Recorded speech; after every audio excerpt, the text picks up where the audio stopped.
An academic haul on Monday brought police and firemen to campus. A photography work-study student, Michael Gregory, first noticed a smell. He said it was issued with one of the more low-tech machines. Around 4 p.m., Gregory noticed the smell and was persistent and decided to call his professor. The lab was evaluated and the area was ventilated. Overall, the general consensus was the situation was handled quickly, calmly, and correctly. The damages were not extensive, and adjunct photography professor Chris Rawlinson says there will be a few changes as a result. Seeking better wages, job security, health benefits, and office space, Point Park's adjunct faculty chose to unionize in a mail-in vote on June 25th. The vote passed to unionize 172 votes for unionization and 79 votes against unionization. The university says that wages range from $2,091 to $2,727 per course. About 74% of the teaching staff at Point Park are part-time, non-faculty, or non-tenure track. Several adjuncts agreed that the main cause for unionization was the wages. Under new leadership, Point Park's United Student Government says funding of school clubs was so chaotic, they are cutting the process in half to give each organization 2 opportunities in 1 semester to increase funds. Previously, school organizations would go to a preliminary funding meeting with USG at the beginning of the semester and request what they felt the club needed. Now, week 1 through 7 fall under the first period, and weeks 8 through 15 are the second. Organizations submit 2 applications for pension funds, the first by the 3rd week of school, the second by the 8th. And starting Saturday, September 20th, Point Park will be working with a new security firm.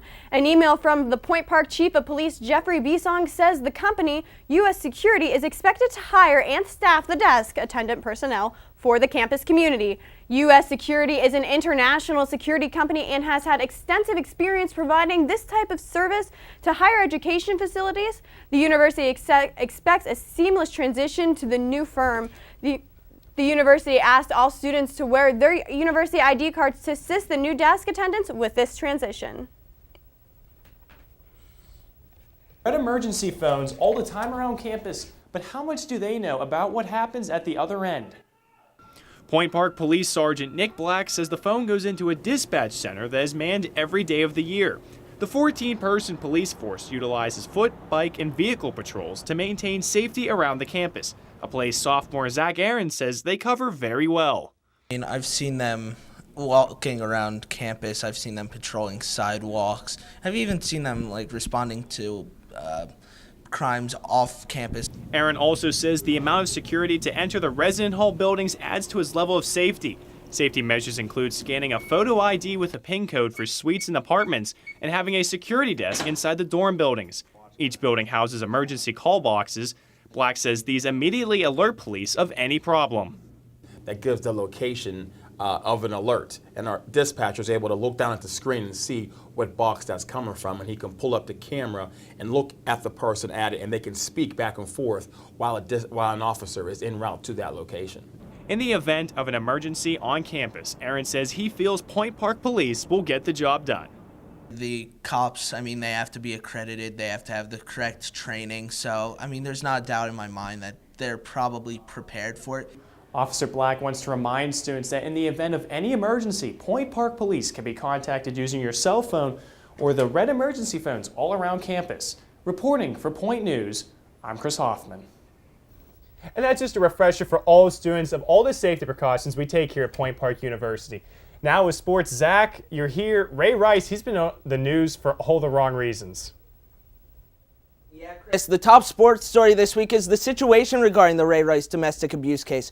Earlier this week, TMZ released surveillance camera footage of the incident when Baltimore Ravens running back Ray Rice punched and knocked out now wife Ja'May Rice on an elevator of an Atlantic City, New Jersey casino.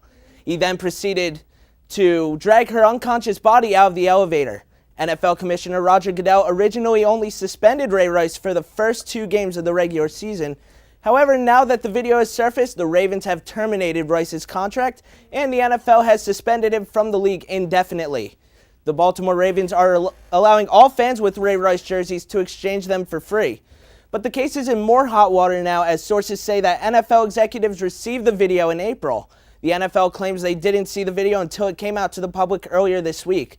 Now a former FBI director is getting involved. Robert Mueller III is now conducting an independent investigation into the NFL's handling of the case. Sticking with the NFL, a team owner has landed himself in hot water. Dallas Cowboys owner Jerry Jones has been sued by a woman for sexual assault in June of 2009. The lawsuit claims that Jones made 27-year-old Jana Weckerly partake in sexual misconduct. She is suing Jones for $1 million in punitive damages. The lawsuit also claims that Jones tried to cover up the incident by making the woman sign an agreement to keep quiet on what happened on that night. Jones' lawyer Levi McCatherine says, and I quote, "The legal complaint is unsupported by facts or evidence of any kind. This is nothing more than an attempt to embarrass and extort Jerry Jones," end quote. The NFL has no comment on this case. In other news, Happy Valley has reason to be happy once again. Earlier this week, the NCAA announced that penalties against Penn State Nittany Lions have been lifted. The football team is now bowl eligible starting this season, and the school will receive their scholarships back next year. The penalties were instituted after the child sex abuse scandal involving former defensive coordinator Jerry Sandusky. Penn State will still be required to pay $60 million in fines and vacate 112 wins under former head coach Joe Paterno. And finally, Atlanta Hawks owner Bruce Levinson has decided to sell his franchise due to racially insensitive remarks, which were stated through an email. NBA Commissioner Adam Silver also made Levinson pay a $2.5 million fine. The league will assist Levinson in selling the franchise. This is the second time in the past year that an NBA franchise has been sold due to racially insensitive remarks.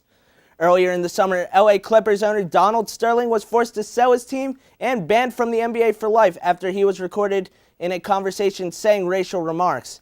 Sterling's wife sold the franchise to Microsoft CEO Steve Ballmer for $2 billion. That's all I have for sports this week. Now let's send it back to Chris and Kelsie. After the break, we have the construction update on the local route that will affect your commute. And we take a look at how Pittsburgh made the big screen on a national event.